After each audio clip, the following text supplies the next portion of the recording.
Today, we're going to uncover a truth that's been hidden in plain sight for 2,000 years.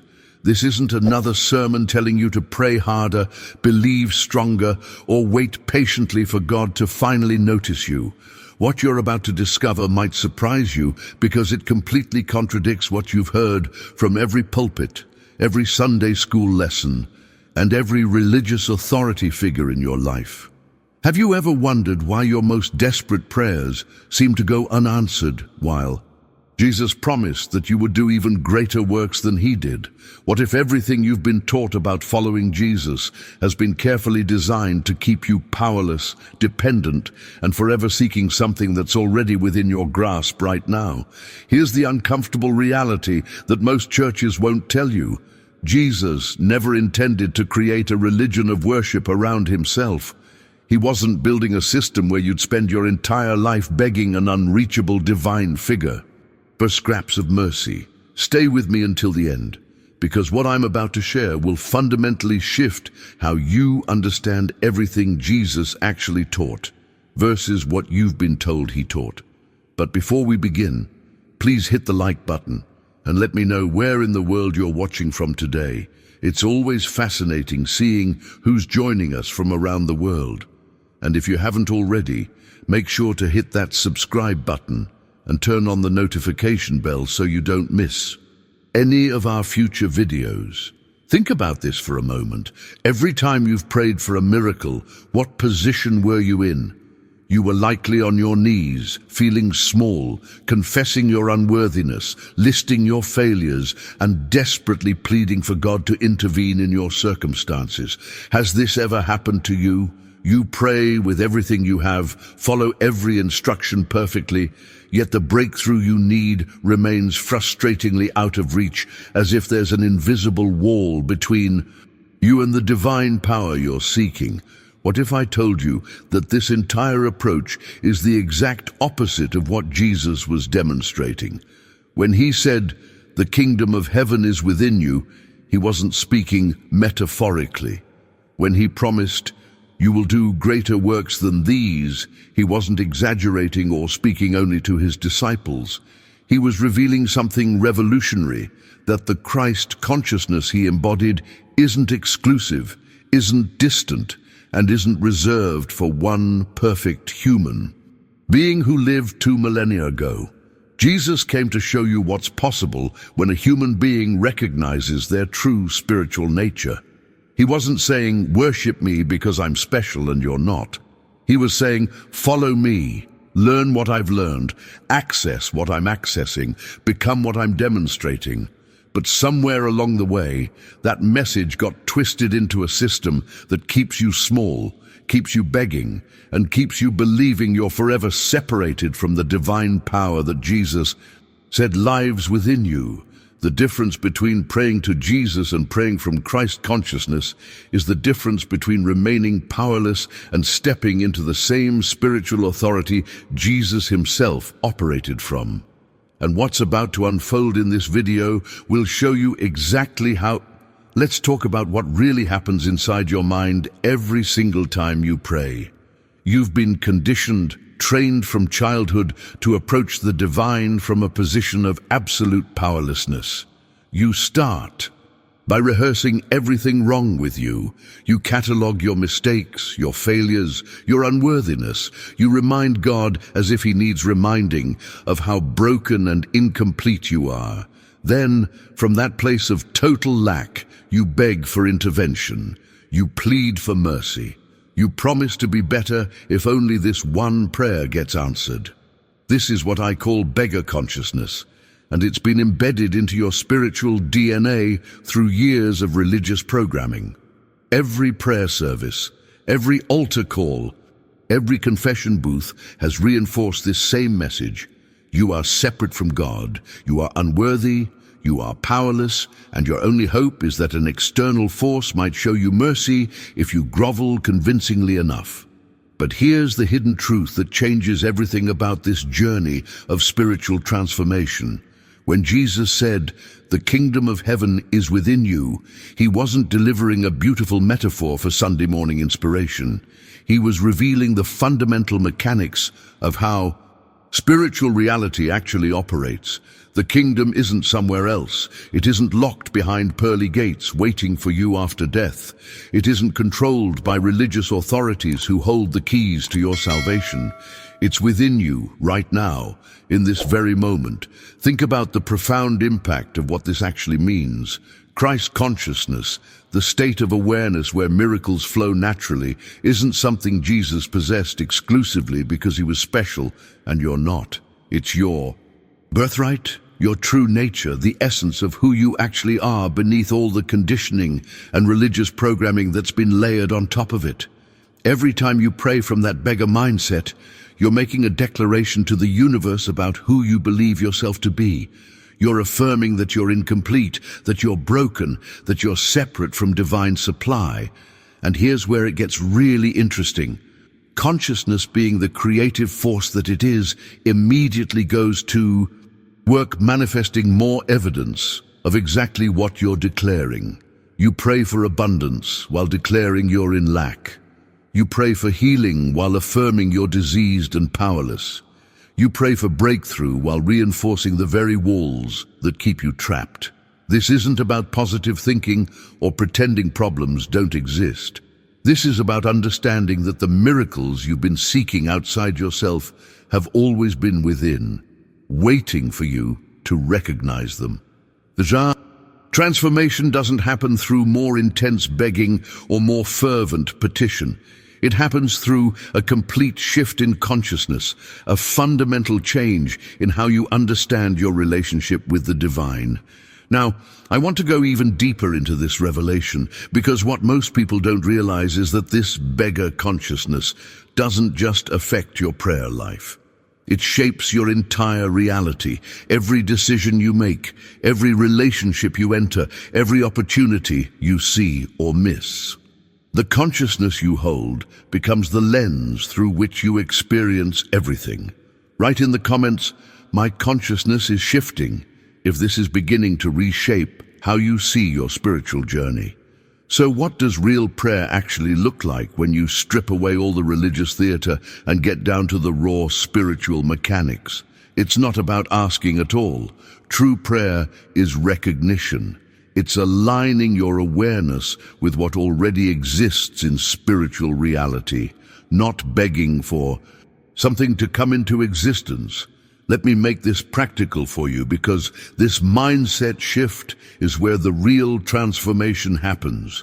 When you're facing a health crisis, traditional religion teaches you to catalog every symptom to God, describe how much pain you're in, explain how desperate your situation is, and then beg for healing. But every word of that petition is actually reinforcing the problem. You're giving power to the disease. You're declaring it as real and threatening. You're affirming your powerlessness in the face of it. If you want to continue exploring these hidden truths that actually transform your life, hit that subscribe button. There's so much more here that will shift how you experience reality. The practice Jesus was actually demonstrating is radically different. Instead of begging God to fix what appears broken, you recognize that in the realm of pure consciousness, in spiritual reality, where everything originates, there is only wholeness and perfection.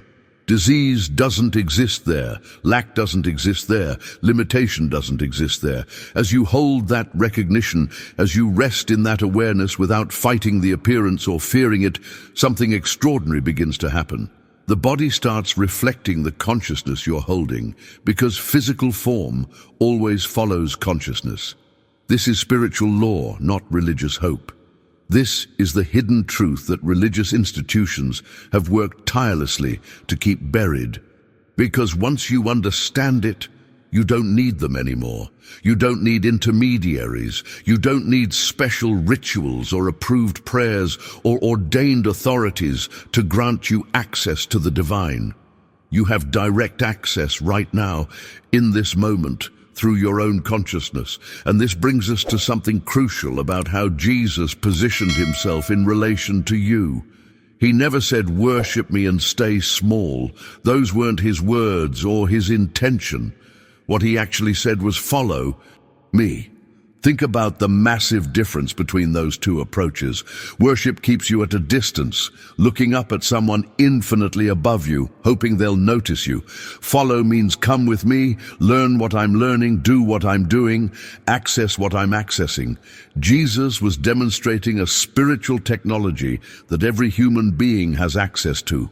When he promised, "You will do greater works than these," he meant it literally, not as some impossible exaggeration. He was showing you the blueprint for how consciousness operates, how miracles manifest, how divine power flows through a human being who understands their true nature. This transformation from worshipper to practitioner is exactly what threatens institutional control. Because awakened people don't need permission to access the divine. The journey from powerless beggar to empowered spiritual being isn't about achieving some special status or becoming holier than others. It's about recognizing what's already true, what's always been true about who you actually are beneath all the religious programming. Every decision you make about whether to beg or recognize, whether to worship from a distance or follow into the same consciousness, shapes the reality you experience. What happens when you actually begin practicing this recognition instead of petition? When you start following Jesus' example instead of just worshiping his image? The impact on your daily life, your relationships, your health, your sense of purpose becomes undeniable. But there's something even deeper happening behind the scenes that most people never discover, and it has to do with how consciousness itself operates as the creative force in your life. Drop a comment saying, "I choose recognition," if this distinction between petition and recognition is clicking for you. Let me tell you something about the cross that will completely shift your understanding of what Jesus was actually demonstrating. Everything you've been taught about why Jesus died has been carefully constructed to keep you trapped in perpetual guilt and dependency. The traditional story goes like this. God was so furiously angry about humanity's sin that he required a blood sacrifice, and Jesus took the punishment you deserved so you could escape divine wrath. That narrative turns God into a vengeful tyrant and you into a condemned criminal who can only survive through someone else's suffering. But that's not what the cross demonstrates at all. Jesus wasn't appeasing an angry deity or paying off some cosmic debt. He was proving something far more profound about the nature of consciousness itself. He went through humanity's ultimate fear, physical death, and emerged on the other side to show you that your true identity is indestructible. You are not this temporary body that experiences pain, aging, and eventual dissolution. You are eternal consciousness having a temporary human experience. This revelation changes everything about how you understand suffering, challenges, and what you perceive as problems in your life. When difficulties arise, you're not being punished by a judgmental God testing your worthiness or paying you back for past mistakes. That entire framework keeps you imprisoned in fear and powerlessness. What's actually happening is something much more mechanical, much more predictable, and ultimately much more empowering. You're experiencing the external manifestation of whatever consciousness you've been holding. This is where the real transformation in your mindset begins, because once you grasp this spiritual law, you realize that changing your external circumstances isn't about manipulating the physical world or convincing God to intervene. It's about shifting the consciousness that's creating those circumstances in the first place. Think of it like this. Consciousness operates with the same consistency as gravity. When you hold an object and release it, you don't have to convince gravity to work or pray that the object falls. It falls because that's how physical law operates. In the same way, whatever you hold in consciousness must manifest in your external experience because that's how spiritual law operates. The external world has no choice but to reflect your internal state. This means that every persistent problem in your life, every pattern that keeps repeating, every limitation you keep encountering isn't evidence of God's disapproval or proof that you're cursed or unlucky. It's feedback showing you what consciousness you've been operating from. The journey toward transformation isn't about fixing what's outside. It's about recognizing and shifting what's inside, because the outside is simply the projection of the inside. Most people spend their entire lives trying to rearrange external circumstances while keeping the same internal consciousness that created those circumstances. They pray for financial breakthrough while maintaining poverty consciousness.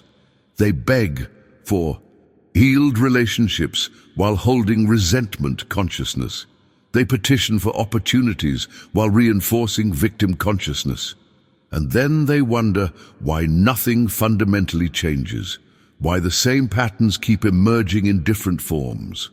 The hidden truth behind every spiritual teaching, the revelation that changes the entire game, is understanding that consciousness is the creative force. Not your actions, not your circumstances, not external conditions, but the consciousness you hold. This is what Jesus was demonstrating through every miracle, every teaching, every interaction. He was showing you how reality responds to consciousness, how form follows awareness, how your experience of life shifts when your internal state shifts. Right consciousness creates. If this principle is beginning to reshape how you understand the challenges you've been facing. Let me share a real story that demonstrates exactly how this shift from petition to recognition works when you're facing an impossible situation. There was a woman named Margaret who received a terminal diagnosis that doctors labeled incurable. She did everything traditional religion teaches. She attended healing services, had church elders lay hands on her, fasted for days, confessed every sin she could remember, and spent countless hours on her knees begging Jesus to intervene and fix what was happening in her body. Month after month, nothing changed. Her condition continued deteriorating. The despair was overwhelming because she'd followed every instruction perfectly, prayed with absolute sincerity, believed with everything she had. Yet the miracle remained frustratingly out of reach. She was exhausted from the journey, depleted from the constant battle, ready to give up entirely. Then something shifted in her understanding. She stopped cataloging her symptoms to God. She stopped describing how much pain she was in. She stopped begging for intervention. Instead, she began practicing something completely different. Every morning, she would sit in silence and recognize one simple truth. In spirit, there is no disease. She wasn't denying the physical symptoms or pretending they didn't exist. She was making a profound decision about what she would give ultimate authority to in her consciousness. The transformation didn't happen overnight like some charismatic miracle story. It unfolded gradually as her internal state shifted. First, the fear dissolved. Then the mental anguish began to lessen. Within 2 months, her doctors were completely baffled to find no trace of what they had confidently declared incurable. But here's what's crucial to understand about what actually happened. Margaret didn't get healed in the traditional sense of an external force fixing her broken body. She recognized that she'd never been separate from wholeness. The body simply reflected the change in consciousness. This is the practice of presence that changes everything, and it's the exact opposite of what you've been taught prayer should look like. Traditional prayer is you talking at God, presenting your wish list of needs and desires, explaining your problems in elaborate detail, and hoping someone out there is listening and cares enough to respond. You're having a one-sided conversation with a deity you imagine is somewhere far away, separate from you, occasionally intervening if you say the right words or demonstrate enough faith. If this video opened something in your awareness, hit that like button. It helps this message reach others who are ready for it, but real spiritual practice flips that entire approach. It's about becoming silent enough to listen. It's about recognizing that the presence you've been desperately seeking outside yourself is actually the essence of who you are. This isn't some abstract theological concept or poetic metaphor. This is the practical mechanics of how consciousness operates and how transformation actually happens. When you truly grasp that, Christ consciousness isn't something Jesus possessed exclusively 2,000 years ago, but is actually your consciousness right now. Everything about your spiritual journey shifts. You stop asking for things as if you're separate from the source of supply. You start receiving awareness of what already exists in the invisible realm of spirit. The miracles don't come from outside you. They emerge from within as you align with what's already true in consciousness. The hidden truth behind every manifestation, every healing, every breakthrough is this: physical form follows consciousness with absolute consistency. You can't force transformation by manipulating external circumstances.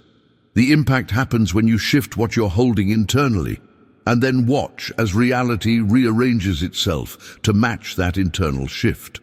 Type, "I'm listening now," if you're ready to practice presence instead of petition.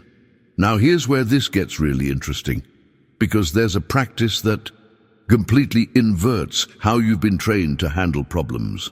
When something difficult appears in your life, whether it's a health crisis, a financial emergency, or a relationship falling apart, your immediate instinct is to fight it. You either physically battle against the circumstances, or you pray desperately for God to remove it. But here's what's happening behind the scenes that you probably don't realize. Every time you fight a problem, every time you focus all your energy on combating it, you're actually declaring that it has power. You're giving it authority over your consciousness. You're affirming it as real and threatening. This is the hidden truth that shifts everything about your approach to challenges. In spiritual reality, in the realm where consciousness is the only actual cause, the problem doesn't exist. It exists only in the realm of appearance, not in the realm of truth. You're not pretending difficulties aren't there or engaging in denial. You're making a profound decision about what you consider to be ultimate reality. The appearance is showing symptoms, circumstances, limitations. But you're recognizing that in pure consciousness, where everything originates, there is only wholeness, abundance, and infinite possibility. This practice requires you to hold two realities simultaneously. Yes, the appearance is here. Yes, the bank account shows zero. Yes, the body is displaying symptoms. Yes, the relationship is fractured.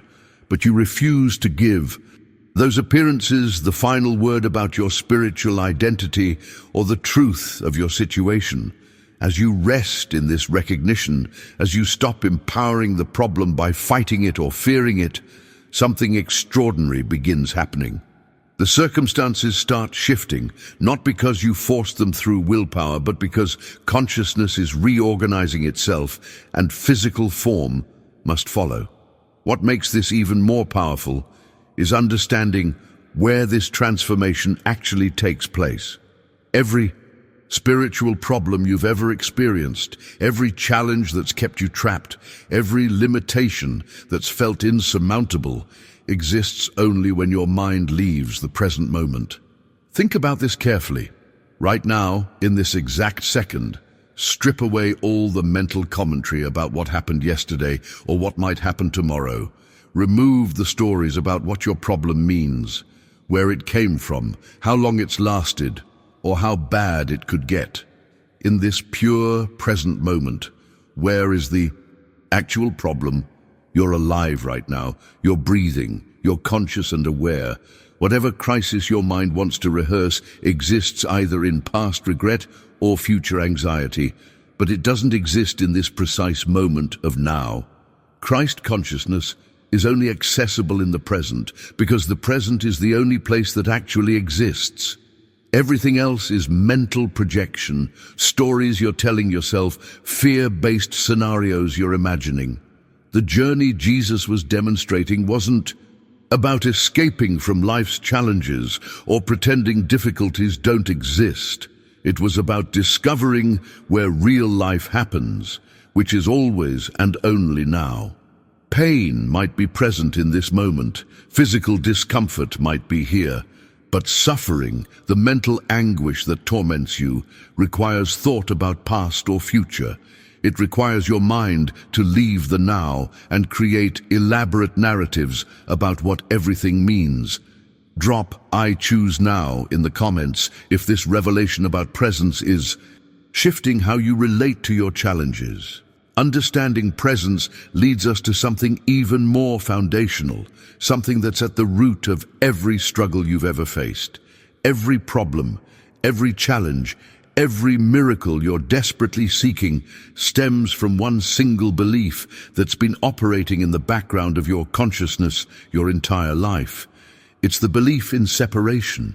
You believe you're separate from God, separate from the supply you need, separate from the healing you want, separate from other people who seem to have what you lack. This separation consciousness is what Jesus was actually referring to when he talked about sin. Not in the moral sense of wrongdoing that deserves punishment, but in the original meaning of the word, which is missing the mark of truth. The truth is, there's only one divine consciousness appearing as many temporary forms. The person who betrayed you, the situation that hurt you, the circumstances that disappointed you, they're all divine. Consciousness temporarily forgetting itself, exactly as you sometimes forget your true nature. This revelation doesn't excuse harmful behavior or mean you accept abuse. What it does is remove the emotional charge that keeps you imprisoned by past experiences and current circumstances. When you recognize that everything you've been seeking exists right now in consciousnness and you've never actually been separate from it, the entire journey transforms. You're not pursuing abundance, health, or peace as external goals somewhere out there that you have to earn or achieve. You're recognizing they exist in your consciousness this very moment, and your only work is allowing that recognition to become your lived experience. This is where the concept of grace becomes radically different from what religion has taught you. Grace isn't God showing mercy toward undeserving sinners who've groveled convincingly enough. Grace is the automatic flow of divine good that operates the moment you stop trying to manipulate, control, and force outcomes through sheer human effort. Every frantic attempt to make something happen, every sleepless night spent strategizing, every anxious moment trying to figure out how to fix your situation comes from that deep belief in separation. The belief that if you don't hustle and scheme and force things into place, nothing will work out. Living by grace means recognizing that Source is already supplying everything before you even ask. This sounds passive to the achievement-oriented mindset that's been programmed into you, but it's actually the most active spiritual practice possible, because it requires constant vigilance against your ego's compulsive need to take control. Your ego believes that you must do something, must take charge, must ensure survival through constant action and manipulation. But spiritual consciousness is always doing everything. Your work is getting out of the way and allowing grace to operate without your interference. This requires a level of trust that feels impossible until you actually experience it working in your life. It means making decisions from a completely different foundation. Instead of asking, "What can I do to make this happen?" you're asking, "What is consciousness already doing? And how can I align with it?" The impact of this shift is profound because you're no longer exhausting yourself trying to force outcomes. You're resting in the recognition that divine good flows naturally when you stop blocking it with fear-based control. Write, "I trust the flow," if you're ready to release control and allow grace to operate in your life. Now here's something crucial that nobody warns you about, and it's the reason so many people abandon this entire practice right when it's about to break through.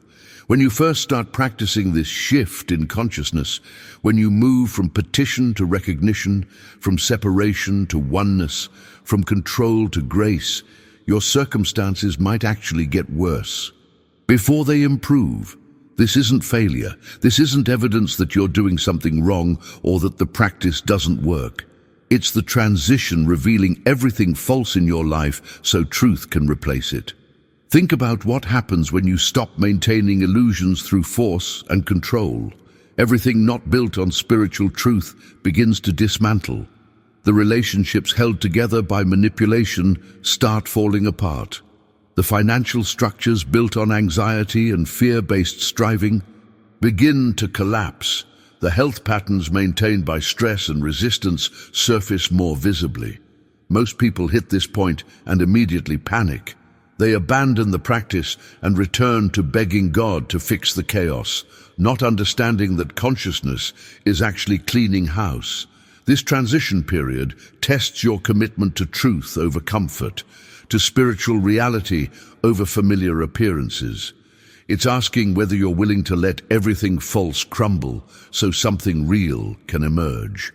The journey through this phase requires trust that's almost impossible to maintain without understanding what's actually happening behind the scenes. You're not being punished. You're not doing it wrong. You're experiencing the natural consequence of consciousness, shifting from false foundations to true foundations. And the old structures can't remain standing when the internal support system changes. Some people practice faithfully for months and watch their entire life seem to disintegrate. Marriages hit crisis point. Businesses start failing. Health declines. Every area that was held together by the old consciousness begins revealing its instability. The temptation to quit, to return to what's familiar even if it wasn't working, becomes overwhelming. But this is precisely where the real transformation begins to take root. Everything that needs to fall apart is being given permission to fall apart so you can rebuild from truth instead of continuing to build on false foundations. As you persist through this transition, as you refuse to abandon recognition even when appearances suggest total collapse, you begin moving towards something profound. You start becoming transparent to divine consciousness. This isn't about achieving some special spiritual status or becoming holier than other people. It's about becoming so established in Christ consciousness, so clear of personal agenda and ego-driven motivation, that divine consciousness can operate through you without obstruction. This is the same state Jesus demonstrated, and it's not reserved for ancient prophets or specially chosen people. It's available to you through persistent recognition of what's already true. You don't achieve transparency through effort or technique. You achieve it by continuously releasing everything false until only truth remains. And that process happens naturally as you practice presence consistently, day after day, choosing recognition over petition, choosing truth over comfortable illusions, choosing to trust the process even when everything seems to be falling apart. Type, "I'm staying faithful," if you're committing to this journey, even through the transition period. If you're still here with me, you've just taken a journey that most people will never experience because they're too comfortable staying inside the familiar cage of traditional religious thinking. What we've explored today isn't just information that sits in your mind and fades away by tomorrow. This is transformation waiting to happen in your life the moment you begin practicing what you now understand. This channel exists to bring you these hidden truths that have been buried under centuries of institutional control, to give you practical spiritual insights that actually work when you apply them. If this resonates with you, if you want to continue exploring the revelations that change everything about how you experience reality, go ahead and subscribe. There's so much more to uncover together, and I'm committed to bringing you content that shifts consciousness, not just fills time.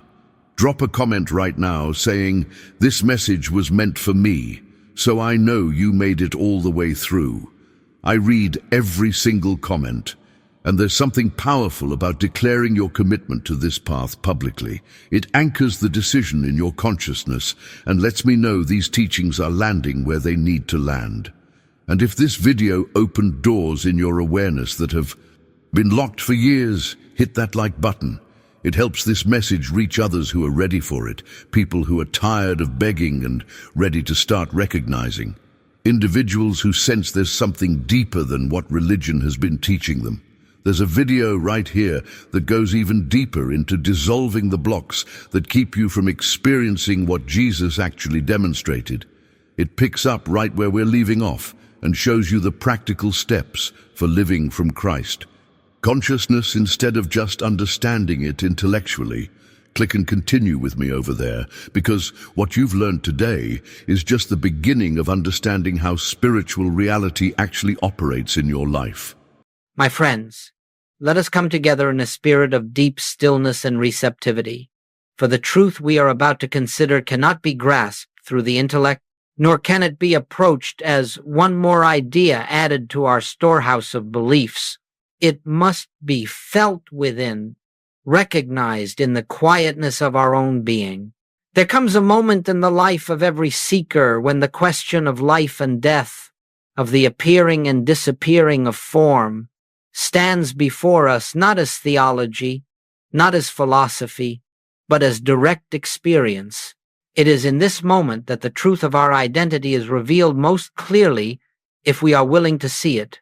We have, for centuries, regarded death as an enemy, as a dark and terrible event that closes the door upon all that we have known.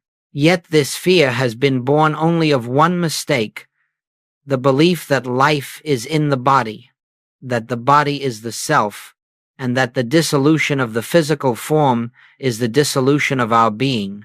This, my friends, is the great misunderstanding. The body is not the life. Consciousness is the life. The I that I am is the life eternal. And when we begin to perceive this, even faintly, the fear of death begins to lose its power over us. In the final months of my earthly life, there was no battle with death, no desperate attempt to hold the body together, no appeal to an external God to preserve a form that was never the seat of identity. Instead, there was only the quiet recognition that the life which animates, sustains, and maintains itself as this awareness has no beginning and no ending. What appears as birth, what appears as death, these are movements within consciousness, but they do not touch the one who witnesses them.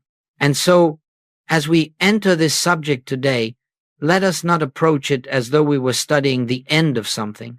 We are studying the revelation of something. We are studying the moment in which the personal sense of life falls away and the presence that has always been there, the I that is God, itself expressing as individual consciousness, shines forth in its purity. We are studying the truth that stands behind the veil of appearances. Let your heart be at ease. We are not here to contemplate loss, but to recognize gain. We are not here to mourn the frailty of the form, but to witness the eternality of the formless.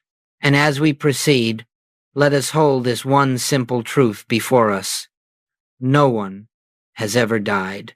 Forms have come and gone. Bodies have appeared and disappeared. But the invisible presence, the I that is God, remains untouched, unchanged, eternally expressing itself as the life you are. When we see this clearly, the great fear dissolves, and it is in this dissolving that true freedom begins. My friends, let us look gently and honestly at this matter of fear. For fear is not conquered by force, nor is it dissolved by effort. Fear is dispelled only by light, by the recognition of what is eternally true. And nowhere is fear more deeply rooted in human consciousness than in the belief that life can be taken from us, that existence can be threatened, and that identity can come to an end. It is very important that we do not condemn ourselves for this fear. Even the most sincere spiritual seeker may find that when the sense world presses upon him with its testimony of pain, decline, or danger, an instinctive tightening arises. This is not a moral failing, nor is it proof that we have been unfaithful to truth. It is simply the residue of centuries of conditioning human belief accepted as reality long before we had awakened to the nature of our true being. The universal fear of death is not personal. It is not your fear or my fear. It is the collective fear of a world that has identified itself with the body, this temporary form, this garment of flesh, and has forgotten the invisible life that animates it. When we speak of death, we are really speaking of the belief that life is in matter, dependent upon matter, and vulnerable because matter is subject to change. Let us understand this clearly. Fear persists only where we still believe we are separate from the source of life. Fear lives only in the conviction that we are self-contained, isolated beings struggling to preserve our existence. But the very moment we glimpse even faintly that the life we are living is not personal life but God life, not human existence but divine expression, that fear begins to lose its footing.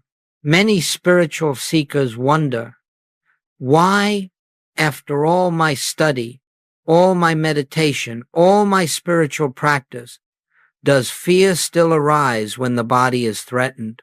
The answer is simple. The surface mind has accepted the truth, but it has not yet permeated the deeper levels of conditioning. We may intellectually declare, I am eternal, yet still reflexively behave as though the body were our life. These two layers must become one. And so I say to you with tenderness, do not be discouraged when fear appears. Fear appearing is not a sign of spiritual failure. It is an invitation to deeper recognition. It is the opportunity to turn once again to the truth that the life you are is not in the body, nor is it subject to the changes that touch the body. Fear arises only because we have momentarily forgotten who we are. And the moment we remember, truly remember, not as a belief but as a simple recognition, fear dissolves, not because we have pushed it away, but because there is nothing left in us for it to cling to. Every fear is a shadow of forgotten truth, and death is the greatest shadow of all. But when the light of I Am dawns in consciousness, even this shadow cannot remain. Now, let us turn gently to that period in which the physical form known as Joel Goldsmith moved toward its conclusion. I speak of these things not to stir emotion, nor to create a story about a person, but to show you how the principles we study become living demonstration when appearances grow most intense. The outer scene of those final months was simple: a body in decline, symptoms increasing, strength diminishing, and the natural processes that accompany the closing of physical life making themselves known. To the human eye, this is the point at which fear rises most sharply. The world believes that when the body weakens, life weakens. When the body deteriorates, identity deteriorates. When the body comes to its end, the person comes to an end. But this is precisely the moment when the one who has lived in truth knows that none of this touches the reality of being. During those days, there was pain, there was limitation, there was what the world calls terminal illness. But listen carefully. There was no personal sense of suffering, because the one who had spent a lifetime practicing the presence did not identify himself with the sensations of the body. He acknowledged them, yes, of course. Denial never plays a part in spiritual realization. but he did not take ownership of them. He allowed the body to be the body, the appearance to be the appearance, while resting in that quiet inner knowing, I am the life which is God. I am the presence that neither waxes nor wanes. I am the awareness in which this body appears, moves, and eventually dissolves. There was no attempt to force healing, no attempt to cling to physical continuity. Why? Because he understood the body to be an instrument useful for a time, then released when its function is complete. There is no tragedy in this, any more than there is tragedy in setting aside a garment that has become worn. The garment serves its purpose and is laid aside, but the one who wore it continues unchanged. And so the atmosphere around him in those days was one of quietness, not darkness, not fear, not dread quietness, a deep stillness that arises when the battle with appearances has ended, when consciousness no longer tries to control, improve, or preserve form, but simply beholds. Those who were near him reported no sense of struggle, no frantic searching for remedies, no pleading for intervention. There was only a soft resting in the presence that had guided his entire journey. That resting was not resignation, let us be clear. Resignation is a gesture of defeat. This was recognition. Recognition that the life which lived as Joel Goldsmith was never born into a body and could not be removed by the departure of a body. Recognition that the I which spoke through him from the beginning was the same I that existed before Abraham was, the same I that is the life of every individual who hears these words now. It is important to see the outer scene only as context, not as truth. The truth was in the stillness, in the non-reaction, in the peaceful abiding. The truth was in the refusal to accept the body's condition as a statement about identity. And in this way, even the final days of the physical form became a teaching not in words, but in demonstration. This is the opportunity every one of us has, not merely at the end of life, but every time the body or circumstances bear witness to change. The appearance is never the truth. The truth stands behind it as the silent, eternal presence that is our very being. Now, my friends, let us look more deeply at what was taking place during those final months, for this is where the real teaching lies. The outer appearance of a declining body is of no great significance. Bodies come and go, and they have done so since time began. What matters is the state of consciousness from which we meet these appearances. This is the entire secret of spiritual life, the recognition of the I that is eternal, even as the forms through which it expresses rise and fall in their appointed season. The inner practice in those days was the same practice that had been lived for decades.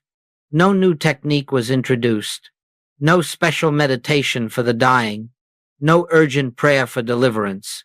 For truth does not change with circumstances.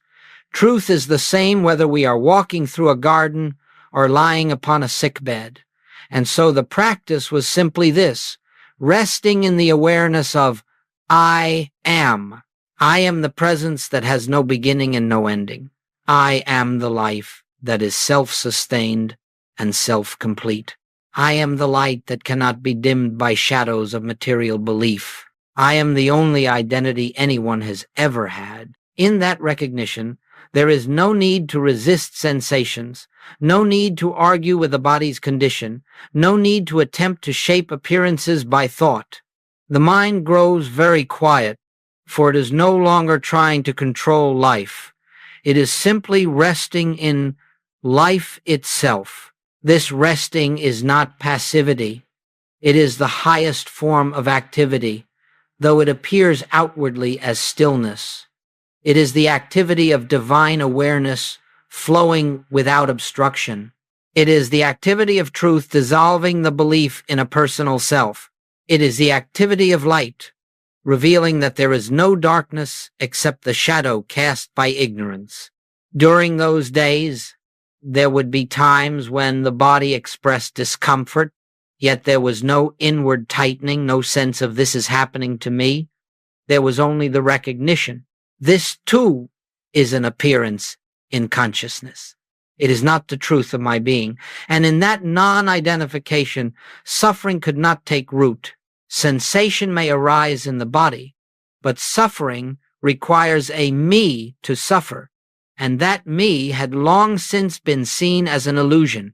This is the heart of the inner practice, allowing everything to be as it is on the plane of appearance, while resting firmly in the knowing of what is true on the plane of reality. The spiritual student does not attempt to heal appearances. The spiritual student awakens to the truth behind appearances, and the truth is always this: the I that you are does not enter the body at birth, nor does it leave the body at death. The I that you are is the witnessing presence, not the form, witnessed. The I that you are is the life that lives itself, untouched by decay, untouched by endings, untouched by change. To rest in this recognition is to walk in the freedom of the sons of God. And it is this recognition, this silent, effortless recognition, that carried the transition peacefully, naturally, and without fear. For when one abides in I am, there is no death to face, only a gentle releasing of the temporary form through which this infinite presence once expressed. This is not something reserved for a few. It is the natural heritage of every individual who turns within and acknowledges, I live, yet not I, but the Christ. This I am is the life that lives me. Let us go deeper now into this word immortality, for it is a term so often misunderstood. The world hears the word and imagines a personal life extended indefinitely, a human identity preserved eternally, or a body made indestructible by spiritual power. But, my friends, none of this is what immortality means in the life of the spirit. What is immortal is not the personality. What is immortal is not the human sense of self. What is immortal is not the body or the circumstances of our earthly journey. Immortality belongs only to that which was never born and therefore can never die. And so the first great revelation we must come to is this: there is no such thing as personal immortality. The person, as the world knows it, the name, the form, the accumulated history, has no continuity in spirit. The person appears in time and is dissolved in time, but the life that animates that person, the consciousness that shines through it, the presence that says I, that is eternal, that is the only immortality there is. When I speak of immortality, I speak of that which is alive right now as the awareness hearing these words. I speak of the one who is conscious of existing, yet whose existence does not depend upon the body, nor upon the world, nor upon any external condition. This I, this pure, unconditioned awareness, is the Christ, the Self, the infinite way. It does not begin at conception, nor does it end at death. It stands ever present behind all appearances. The purpose of spiritual living is not to preserve the body forever, but to awaken to the truth that the body is not the seat of your identity.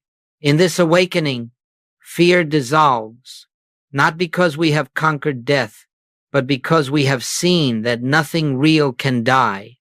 What dies is the picture, what dies is the form, what dies is the mask through which the infinite has temporarily expressed, but the infinite itself remains unchanged. If you examine the great statements of the Master, you will find that he never identified life with the body. He said, destroy this temple, and in 3 days I will raise it up. He said, before Abraham was, I am. He said, I am the resurrection and the life. These statements do not refer to a man. They refer to the eternal presence. speaking through the man. The I am is the immortality of every individual. This is why, in those final days, there was no sense of loss, no anticipation of ending, no clinging to the form. There was only the recognition that the I which had lived the entire span of the human experience was the same I that lived before that experience began and would continue after that experience concluded. Immortality, then, is not something to be attained. It is not a reward. It is not a future state. Immortality is the present reality of your being. It is the truth that is already here, already complete, already expressing itself as the consciousness that is aware in this moment. You do not become immortal. You awaken to the immortality that has always been yours.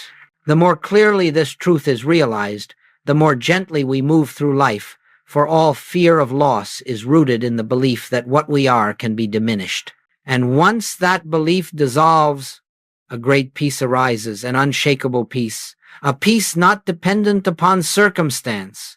This is the immortality Joel Goldsmith revealed, not in theory, but in living demonstration. And it is this immortality that you, too, will feel the moment you turn within and recognize, I am the life eternal, appearing now as this individual expression, yet untouched by all the changes on the surface of experience. As we move further into this sacred subject, let us turn our attention away from the outer picture of declining physical form and consider the inner experience, for the outer appearance of a dissolving body tells us nothing about the life that is living itself. Truth reveals itself not in what the senses behold, but in the awareness with which we meet the senses' report. And so, in those final months, the essential activity was not of the body, nor of the mind, but of consciousness resting in its own eternal nature. There were moments when the body spoke loudly, moments of discomfort, moments of fatigue, moments in which the natural processes of physical dissolution made themselves known.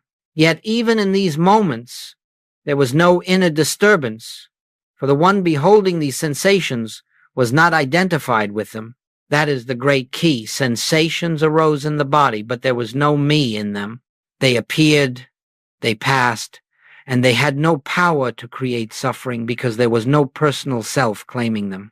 This inner state was not produced through effort. It was not a discipline imposed upon the mind. It was the natural fruit of decades spent in the quiet recognition that I can of mine own self do nothing, and that the life which animates us is God, appearing as individual being. When one has lived from this recognition long enough, identity shifts. The personal sense of self dissolves little by little, and in its place arises the awareness of I am, the universal identity expressing as the individual.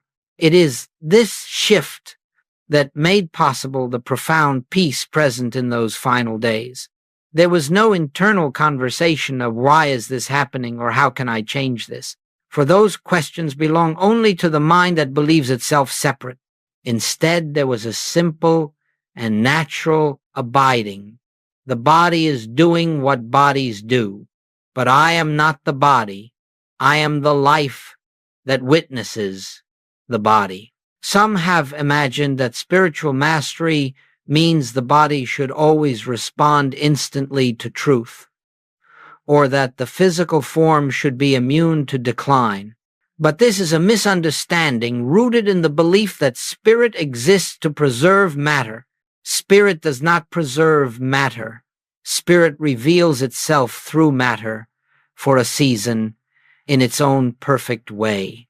And when that season is complete, spirit continues without interruption, without loss, without change. This is what was unfolding within. The inner experience was quiet, not dramatic, not filled with visions or heavenly signs. There were no triumphal declarations, no ecstatic revelations. just a deep, unbroken awareness of presence. A simple knowing, I am, I always have been, I always will be. The form may fade, but I do not. This simplicity is what many seekers overlook. They expect the spiritual path to culminate in great supernatural display, but true realization is not supernatural. It is utterly natural, so natural, in fact, that the world often misses it. It comes with no fireworks, only the gentle disappearance of fear, the quiet dissolution of resistance, the soft abiding in what has always been present. And so, as the body declined, the consciousness behind the form grew clearer, more transparent, more free. There was no clinging, because there was nothing to cling to. There was no fear, because there was no belief in separation from life. There was no sorrow, because what could be lost? The form? Yes. But the self? Never. This is what Goldsmith experienced internally. A deep continuity of being, unbroken by the appearance of bodily change. And you, too, may taste the same continuity, not by imitating an attitude, but by recognizing the truth that the I which lives you now is the same I that lived him, the same I that lives all. The body passes, but I am remains. Now, my friends, let us gently turn from the appearance of one man's transition and consider what this demonstration reveals about your own life, your own consciousness, your own journey on this path. For the significance of those final days lies not in the story of Joel Goldsmith, but in the light they shed upon the truth of your being. Every event in the life of a spiritual teacher holds meaning only to the degree that it awakens recognition within you. And so we ask, what does this reveal about the life you are living now? First, it reveals that the fear of death, the deepest fear known to humanity, is not dissolved by changing circumstances, but by changing identity. You do not overcome fear by adjusting the conditions of your human experience. You overcome fear only by recognizing that the one who seems to fear is not the one you truly are. When identity shifts from the personal self to the I am, fear naturally dissolves, because the I am cannot be threatened. Second, his passing shows us that your security has never depended on the body. Your safety, your continuity, your very existence do not rest upon the strength of your physical form. The body may be healthy or ill, young or old, vigorous or frail, but the life that animates it remains untouched. When you recognize this, truly recognize it, you begin to meet life's challenges with a calmness the world cannot understand. You begin to live from a place of stability that is not conditioned by the senses. Third, you discover that nothing in your experience is as serious as you once believed. When you look at your life from the perspective of eternal being, the troubles that once seemed overwhelming lose their weight. Financial pressures, relationship tensions, bodily discomforts. These remain the appearances they always were, but the sense of me that struggles with them begins to fade. You learn to let things arise and pass without being shaken, because you are centered in the awareness that beholds them. Fourth, you are shown that spiritual realization is practical. It is not something reserved for moments of meditation or spiritual ecstasy. It is not something to be attained in the final days of life. It is to be lived now in the midst of your daily responsibilities, your everyday interactions, your ordinary challenges. Every moment is an opportunity to rest in the truth that the life you are is not the life of the body, not the life of the personality, but the life of God expressing as individual being. Fifth, you learn that the transition called death is not a dramatic event. It is not a rupture in consciousness. It is not a moment of terror or sudden awakening. It is simply the continuation of the same life that is present right now. The consciousness you bring to this moment is the consciousness you bring to that moment. If you live now with fear, you carry fear into that transition. If you live now in recognition, you carry recognition. And so the true work is always here, always now. Finally, his passing teaches you that you are not walking toward a final moment of loss. You are walking toward the deeper unveiling of what you already are every day, every challenge, every joy, every sorrow, every appearance of change is part of the slow, gentle dissolving of the belief that you are separate from the source of your being. And as this belief fades, you begin to live differently. You become less reactive, more spacious, more compassionate, not because you try to be, but because the false sense of self is losing its hold. You see, the truth is very simple. The life that lived as Joel Goldsmith is the same life that lives as you. The same I that expressed through his form is expressing through your form. There are not many lives. There is only one life, one presence, one consciousness, appearing as many forms. His passing merely revealed, in a clear and quiet way, the truth that has always been true for all. And when you recognize this, your own life begins to change, not because you adopt new beliefs, but because you awaken to the reality that has been present from the beginning. My friends, having contemplated the nature of immortality and the quiet clarity that accompanied those final days, let us now turn to the practical dimension of this teaching. For truth, to be truth, must be lived. It must permeate our daily experience. It must become the atmosphere through which we meet every appearance, whether joyful or challenging. And so the question arises, how do we approach our own mortality in the same spirit of peace and recognition? How do we prepare not for death, but for the continual unveiling of life? The first and most essential practice is the practice of silence without agenda. Sit quietly each day, even for only a few minutes, without asking, without desiring, without seeking to change any condition. Simply rest in the awareness that I am here. This silence allows the mind to sink beneath the turbulence of thought and touch the deep stillness in which the presence reveals itself, not because we call it forth, but because it is already here. This simple resting begins to loosen the belief that life is something we must manage or protect. Second, begin to see the body with new eyes. The body is not to be despised, nor feared, nor clung to. It is the instrument through which life expresses in this dimension for a season. You care for it naturally, the way one tends to a garden or maintains a home, but you do so without identifying with it. The body may change, but the I that witnesses the change is unchanging. As you gently, repeatedly see the body as an appearance in consciousness rather than the container of consciousness, you begin to feel an inner freedom that no condition can shake. Third, allow fear thoughts to arise without resisting them. Do not make a battle of the mind.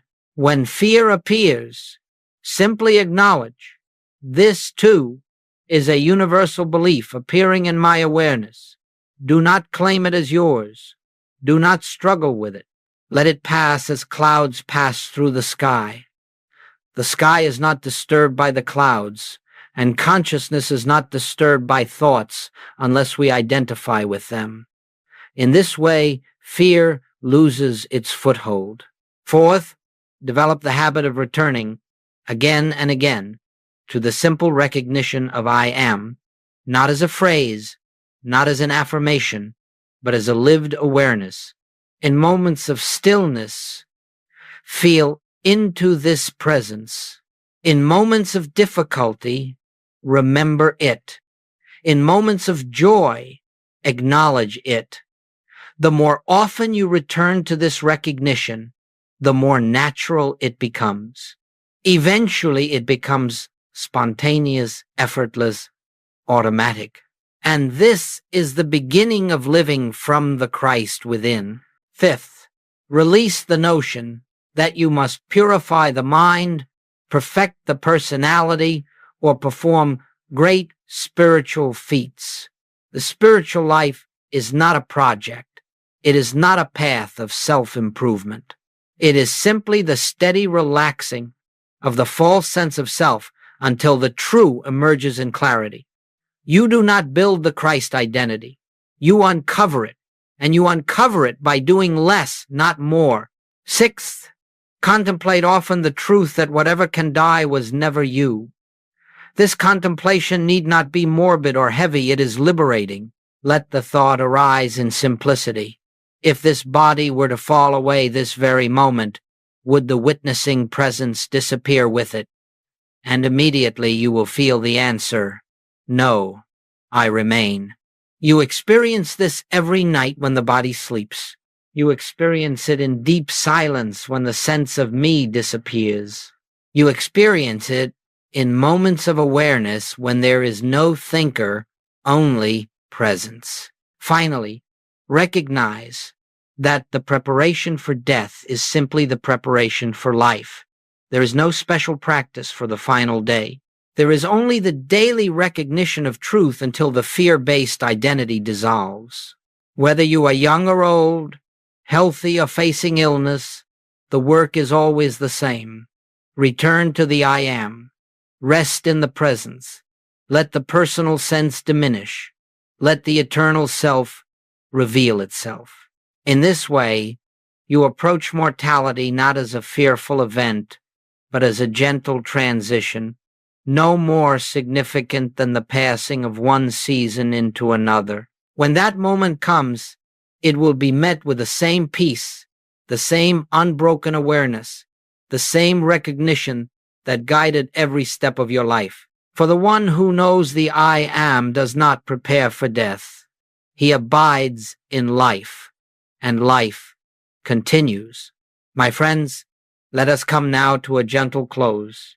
And as we do, I would invite you to rest not in thought, not in theory, but in the quiet awareness that is present even now, even here. For everything that has been shared, every truth that has unfolded, every glimpse into the eternal nature of your being has had but one purpose: to lead you home to the awareness of the presence that lives you. There is no journey to complete. There is no finish line to reach. There is no distant spiritual attainment awaiting you in some far-off future. What you seek, you already are. The life you have feared losing has never been yours to lose, for it is not personal life. It is the infinite expressing itself as individual consciousness, one life, one being, one I. When we look upon the transition called death, we do not look upon an ending. We look upon a passing of form, a shedding of the temporary garment. But you, the witnessing presence, are not touched by it. You are the same before, during, and after. The form may fall away, yes, but the life that animates the form does not fall away. It simply withdraws from one appearance and continues, unbroken, as it always has. And so the truth is this: you are not moving toward death. You are moving moment by moment into deeper recognition of life. You are not approaching a point of darkness. You are moving toward the dawning of your own eternal nature.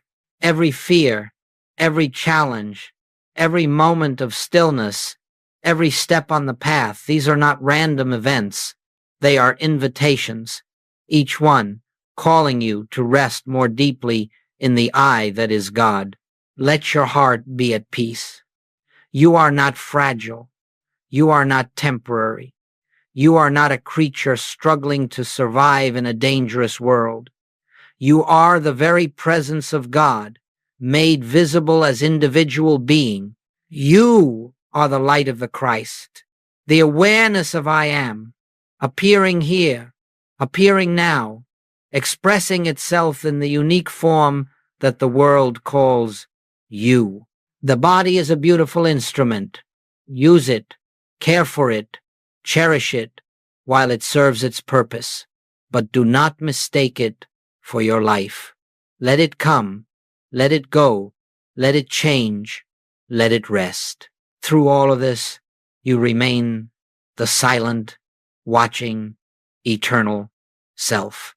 If you do nothing else as a result of these words, let it be this: turn within each day, even for a moment, and recognize the presence that lives you. Let that recognition become your refuge, your strength, your peace. For in that recognition lies the end of fear, the end of struggle, the end of the belief in separation. In that recognition lies your freedom. And when the time comes for this form to be released, it will not be a moment of terror. It will be a moment of surrender into the very life that has carried you from the beginning. You will recognize it not as the end, but as the continuation of what has always been. The presence that lives you now will live you then. The I that is aware now will be aware then. The life that you are will simply flow into a new expression. Rest, then, in the assurance that nothing real can be lost, nothing eternal can be threatened, and you are eternal. I am is your name. I am is your identity. I am is your immortality. And in that I am, we are one. Tonight, we're going to explore something that will fundamentally transform not just how you pray, but how you experience your entire relationship with the divine. And it all hinges on understanding 3 words that Jesus used with intentional precision. The Father knows. Have you ever wondered why your prayers sometimes feel like shouting into an empty void? Why, despite years of faithful petition, that desperate plea for help seems to bounce off the ceiling and fall flat at your feet? What if I told you that the very way you've been taught to pray might be keeping you from experiencing the fullness of divine connection that Jesus himself demonstrated? But before we begin, please hit the like button and let me know where in the world you're watching from today. It's always fascinating seeing who's joining us from around the world. And if you haven't already, make sure to hit that subscribe button and turn on the notification bell so you don't miss any of our future videos. Now, let me ask you something deeply personal.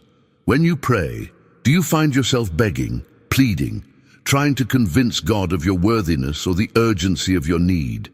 Has this ever happened to you? You pour your heart out in desperate prayer, listing all the reasons why God should help you, why he should intervene, why he should notice your struggle. If so, you're not alone. In fact, this is how the vast majority of humanity approaches prayer. But here's the revolutionary truth that changes everything.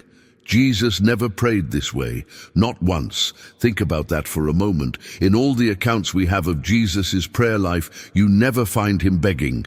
You never see him pleading with God like a stranger at the door, hoping for a handout. Instead, what you witness is something entirely different. A confidence, a certainty, an unshakable knowing that arose from his understanding of one single word: Father. But this wasn't Father as a religious title, a theological concept, or even a poetic metaphor. This was Father as source, as origin, as the very substance of his being. You see, when Jesus called God Father, he was revealing the most revolutionary spiritual truth ever articulated.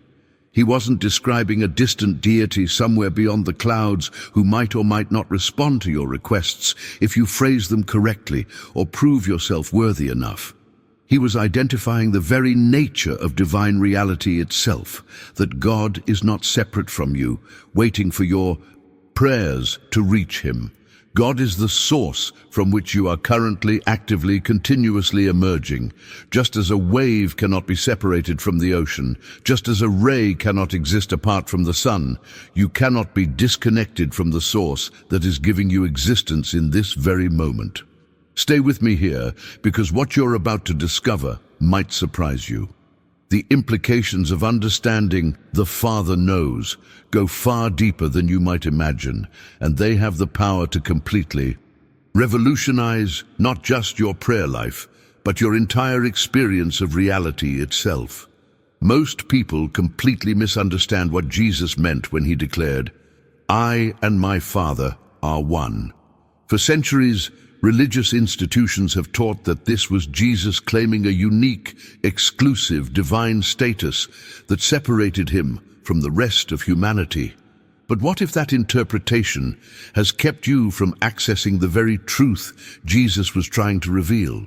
What if he wasn't establishing his superiority, but rather illuminating a hidden reality about your own nature?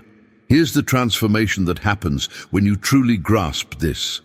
Jesus wasn't speaking about himself alone. He was unveiling the fundamental structure of existence itself, the relationship between the source and its expression. When he said those words, he was essentially pulling back the curtain on a truth that applies to every single person, including you. This oneness he spoke of isn't some spiritual achievement you earn after decades of meditation, fasting, or religious practice. It's not a badge you collect at the end of a long spiritual journey. It's the foundation of your existence right now, in this very moment, whether you recognize it or not. Think about it this way, and this analogy will shift your entire mindset. Consider a wave rising from the ocean. Does that wave need to struggle, strive, or somehow prove itself worthy to become oceanic? Does it need to practice being ocean until it finally achieves oceanness? Of course not. The wave already is ocean, just temporarily expressing in wave form. It's not separate from the ocean trying desperately to reach it. It's not disconnected, hoping one day to merge with its source. It is, in every molecule, in every drop, pure ocean manifesting as wave. Now apply that same understanding to yourself and watch how the entire landscape of your spiritual life transforms. You are not a human being standing at a distance from God, reaching upward with desperate prayers, hoping to somehow bridge the gap between you and the divine. That entire framework is built on an illusion, a fundamental misunderstanding of what Father actually means. You are God's own life temporarily expressing in human form. You are the breath of the divine taking shape in time and space. This is the revolutionary impact of understanding the father-child relationship that Jesus lived from, and it changes absolutely everything about how you approach prayer, how you face challenges, and how you understand your very existence. If you haven't subscribed yet, hit that button now. I'm here to bring you content that goes deep into truths that actually transform lives, not just surface-level spirituality. The Father knows because the Father is not external to you, observing from a distance. The Father is the very source from which your consciousness is arising in this moment. Now I want to go even deeper into this revelation, because when you truly internalize what this means for your daily life, the practical implications become staggering. Write in the comments, "I am beginning to understand," if this is starting to make sense to you. Let me reveal something that might shake the foundation of everything you've been taught about spirituality. There's a singular belief that sits at the root of virtually all human suffering, all anxiety, all that persistent sense that something is fundamentally wrong with your life. It's not sin, it's not unworthiness, it's not even your past mistakes or current circumstances. It's the belief in separation itself. This is the hidden truth that most spiritual teachings dance around, but never quite articulate clearly. The moment you believe you are separate from your source, you enter into a state of existential fear that colors every decision, every prayer, every hope you carry. Think about the impact this has on your daily life. When you operate from separation consciousness, you approach everything as an orphan in the universe. You beg, you plead.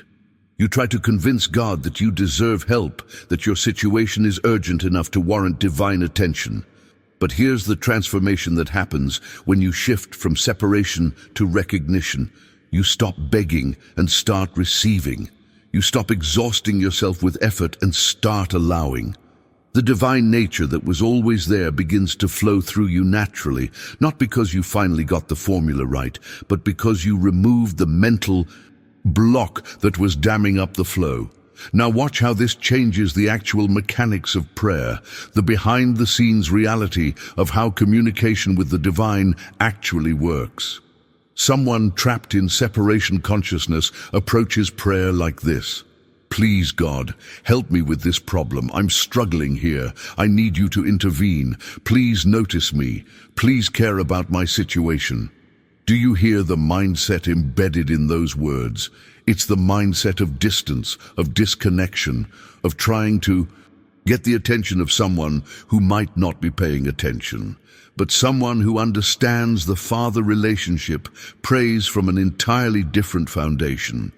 They don't beg for wisdom to arrive from somewhere external. They recognize that divine intelligence is already present within them as their true nature, as their inheritance, as the very substance of their consciousness right now. This isn't positive thinking, where you pretend something is true until you convince yourself. This is recognition of what is actually real. When you recognize that the Father knows your needs before you ask, you're not engaging in wishful thinking or spiritual fantasy. You're acknowledging the structure of reality itself. A father doesn't wait for his child to perfectly articulate their needs before caring. A father anticipates, provides, nurtures by the very nature of the relationship. And when that father is the infinite source of all existence, and you are the direct expression of that source, then the meeting of your needs isn't something that might happen if you pray correctly enough. It's built into the fabric of the relationship itself. What happens next in this journey of understanding will show you exactly how this plays out in practical, tangible ways that you can apply immediately. Drop a comment saying, "I'm ready for this shift," if you're feeling the weight of this revelation. Here's where we can pull back the curtain on something absolutely fascinating about how Jesus operated. When you study the accounts of his healings, there's a pattern that emerges once you know what to look for. He never begged God to intervene from some distant heaven, not once. He didn't engage in lengthy petitions, trying to convince the Father to reach down and fix the situation. Instead, what you see is something far more powerful. He simply acknowledged the Father's presence right there, in that very moment, in that specific situation. And that acknowledgement itself was the catalyst for transformation. Think about the mindset shift this requires. Jesus understood something that most people miss entirely. Where God is, wholeness must be. Not wholeness might arrive if we pray hard enough. Not wholeness could happen if we're worthy. But wholeness must be by the very nature of divine presence. It's not optional. It's not conditional. Where the Father is, the child's needs are already met through the structure of the relationship itself. This isn't wishful thinking or spiritual bypassing of real problems. This is understanding the mechanics of how reality actually operates at its deepest level. Now, I want you to feel the contrast between these two approaches, because the impact on your inner state is dramatic. You've been conditioned through years of religious teaching and cultural programming to seek God's help, as if you were fundamentally separated from divine supply. You approach prayer like someone standing outside a locked door, knocking desperately, hoping someone inside will hear you and decide you're worthy of assistance. Every prayer becomes anxious effort. Every petition carries the underlying fear that maybe this time your need won't be met. Maybe this problem is too big. Maybe you've used up your quota of answered prayers.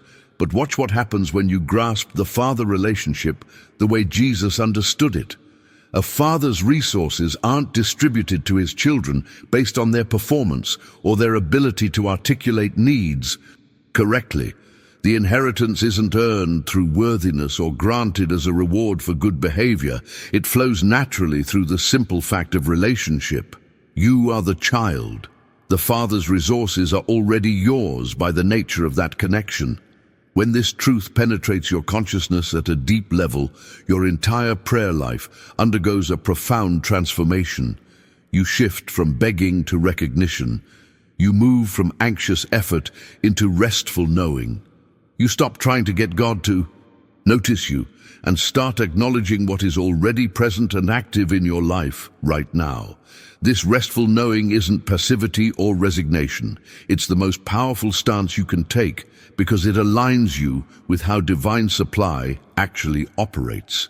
When you rest in the knowing that the Father already knows, already provides, already moves on your behalf by the nature of your relationship, you create the inner space for that supply to manifest in tangible ways.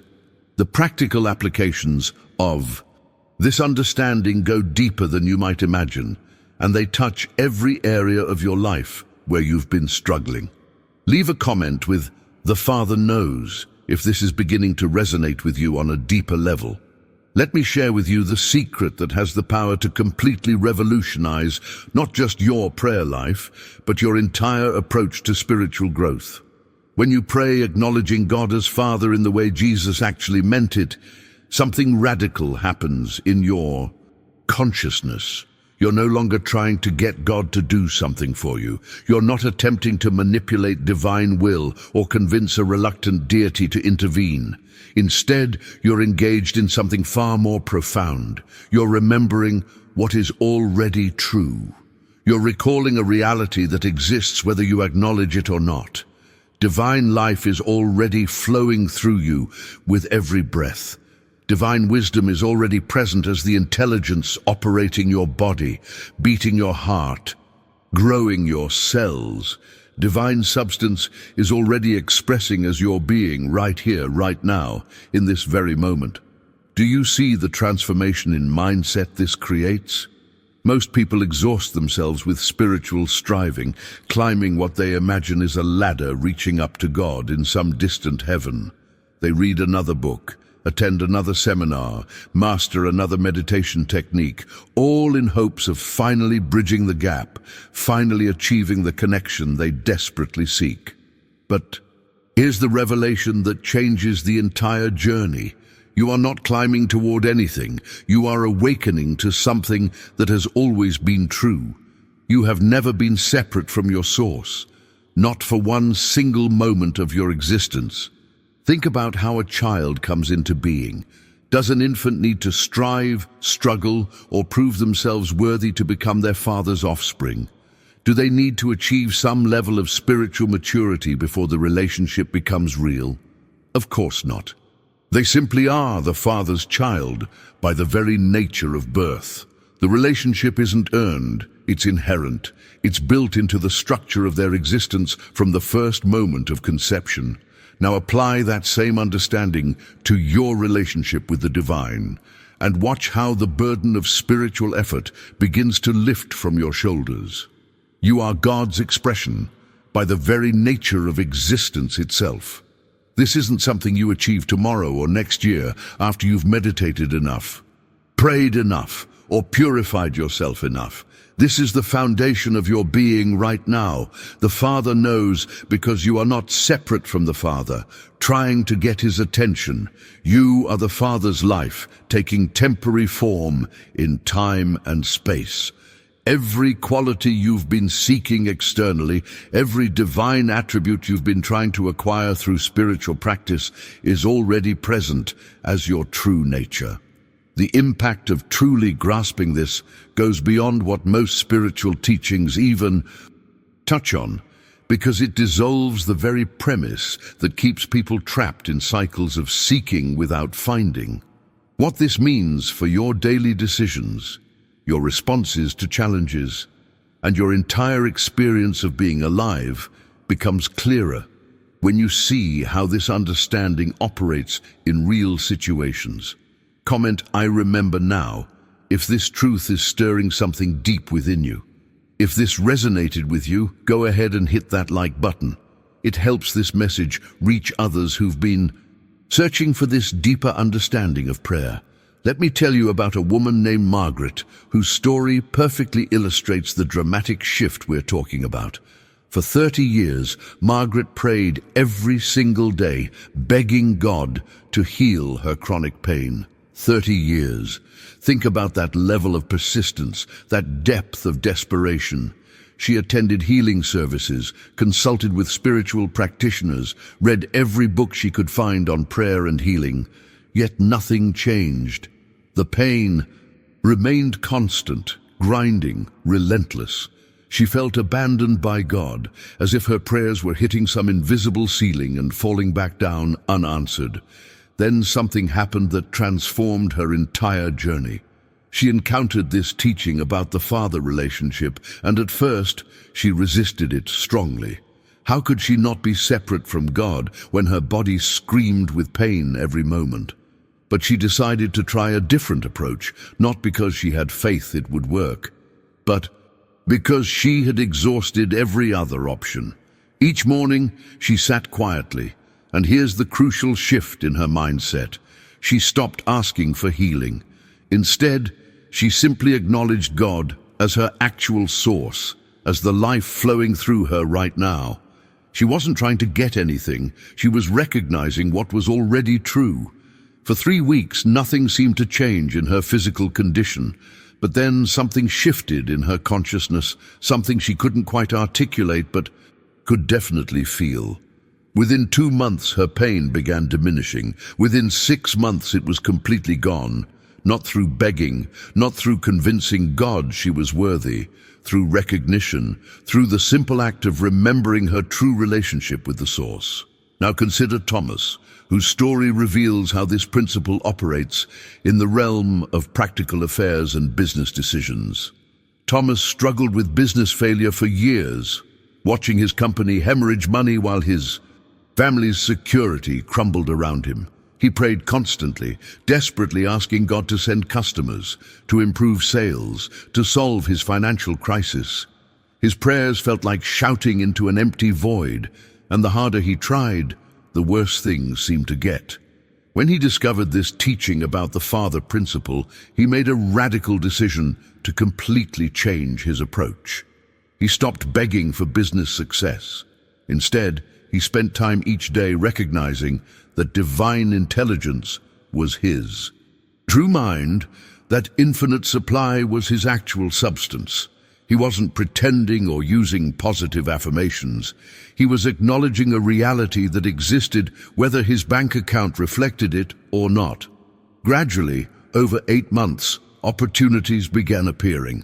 Connections formed naturally. His business stabilized completely. The impact wasn't instantaneous magic, but it was real, tangible transformation rooted in a shift of consciousness. What both these stories reveal is something crucial about how this understanding operates in real life, behind the scenes of what we see with our physical eyes. The transformation is always consciousness first, then conditions second. When you stop approaching God as a separate entity, you need to convince and start recognizing the Father relationship as your actual reality. Something fundamental changes in how you move through the world. Type consciousness first in the comments if you're seeing how this pattern works.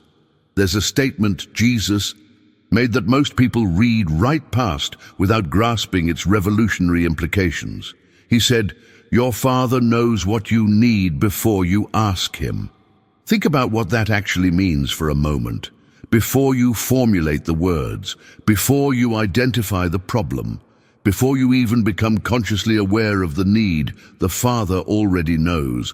Not because the Father is watching from a distance, monitoring your life like some cosmic surveillance system, but because the Father is the very source of your being, the intelligence that animates your existence. A good father anticipates the needs of his children without being told. He sees patterns, senses shifts, provides before the request even forms. Now amplify that understanding to the level of divine intelligence, the source that is giving you existence in this very moment, that is breathing your breath and thinking your thoughts through you. already knows every requirement of your being. It knows what you need tomorrow, next week, next year. Not as information gathered externally, but as intimate knowledge that comes from being the life itself that's living as you. This completely transforms the issue at hand. The issue is never getting God to help you.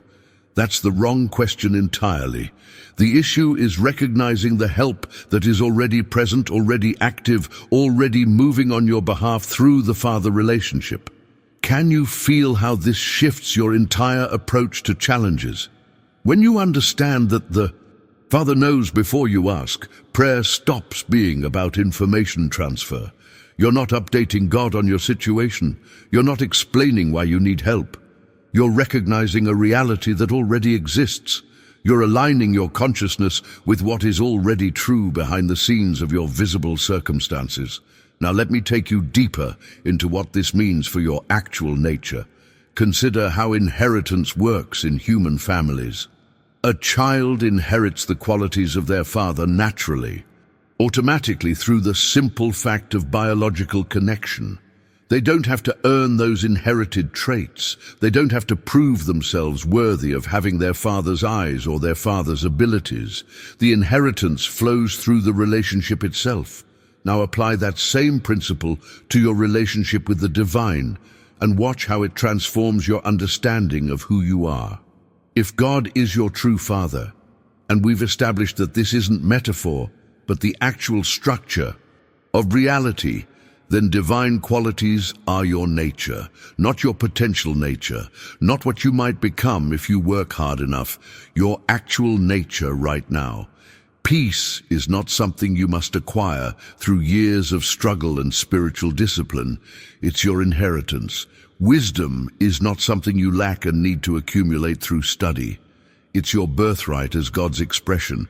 Love, joy, abundance, creativity, all of these are not distant goals you're trying to reach. They're the qualities of your source, and therefore they're already present as your true being. The transformation happens when this stops being a nice idea and becomes your living consciousness. When you begin making decisions from the awareness that divine qualities are your inheritance, you stop living from fear and limitation. You stop approaching life as if you're fundamentally lacking and need to fight for every scrap of good. Instead, you move through life with the quiet confidence of someone who knows their true nature. The practical implications of living from this awareness reach into every decision you make, every relationship you navigate, every challenge you face. Write, "This is my inheritance," if you're beginning to own this truth. Now let me give you something practical, something you can implement immediately that will begin shifting your consciousness from separation to recognition. What I'm about to share isn't complicated, but don't let its simplicity fool you. The most profound transformations often come through the simplest practices, repeated consistently until they rewire your entire way of perceiving reality. Every morning before your day begins, before you check your phone, before you dive into the demands and decisions that await you, sit quietly for 10 to 15 minutes. And here's what makes this different from most meditation or prayer practices. You're not going to ask God for anything. You're not going to present your list of needs or concerns. Instead, you're simply going to acknowledge what is already true. Speak this truth silently to yourself. God is my life right now, my breath, my consciousness, my very being. Feel the weight of those words. You're not hoping this becomes true. You're recognizing what is true whether you acknowledge it or not. As you sit there, thoughts of problems will inevitably arise. Your mind will want to drift to that difficult situation at work, that relationship challenge, that financial concern. This is completely natural. Don't fight these thoughts or judge yourself for having them. Instead, gently return to recognition. Silently remind yourself, my Father is present here as my true nature. You're training your awareness to see beyond the appearance of problems to the reality of divine presence. This is the practice of the presence, and it's how you begin to live from a completely different foundation. Now, here's what's crucial about this practice. Commit to doing it daily for at least 30 days without judging whether it's working. Your rational mind will want to evaluate, to measure, to see if you're getting results. Resist that urge. You're not trying to make something happen. You're not performing a technique to manipulate reality. You're simply practicing recognition until it becomes your habitual consciousness, until seeing the Father's presence becomes more natural than seeing only problems and limitations. The transformation that emerges from this consistent practice leads to something that most people spend their entire lives seeking: ultimate freedom. Not freedom from having challenges in your life, but freedom from the tyranny of circumstance. This is where the real shift in mindset occurs. When you truly grasp that the Father knows, that the Father provides, that the Father is your very being, external conditions no longer determine your inner state. Your peace stops being dependent on whether things are going well or falling apart. Your joy stops fluctuating based on your bank balance or your health reports. You've discovered that your true life, your real source, your actual being exists in the dimension of divine consciousness, not in the changing world of form. The world of form will continue to shift, to fluctuate, to present challenges and opportunities. But beneath it all, there's an unchanging reality. You are the Father's expression, and the Father knows. This knowing isn't information. It's the very structure of your existence. When this becomes your lived experience rather than just an intellectual concept, you move through life with a quality of presence that impacts everyone around you. Comment, "I am choosing this practice," if you're ready to commit to these 30 days of recognition. If you've made it this far with me, I want you to know that's not by accident. Something in this message resonated with you at a level deeper than casual interest. You're not just watching content. You're on a genuine journey of transformation, and that matters. This understanding of the Father knows isn't meant to stay as information in your mind. It's meant to become the foundation of how you live, how you pray, how you experience every moment of your existence. If this resonated with you, if you felt something shift as we went through this together, do me a favor and hit that like button. It helps this message reach others who need to hear it, people who've been exhausted by years of begging prayers and are ready for the freedom of recognition. And if you haven't subscribed yet, now would be a great time. I'm committed to bringing you content that doesn't just scratch the surface of spirituality, but goes deep into the truths that actually transform lives. Every video on this channel is designed to give you practical wisdom you can apply immediately, revelations that shift your consciousness, not just theories to think about. Leave a comment saying, "This message was meant for me," if you sense that divine timing brought you to this video right now. I read every single comment, and I love hearing how these teachings are landing in your life. There's another video right here that builds on what we've covered today, taking you even deeper into living from this consciousness of divine sonship. Click and continue with me over there. Let's keep this transformation moving forward together.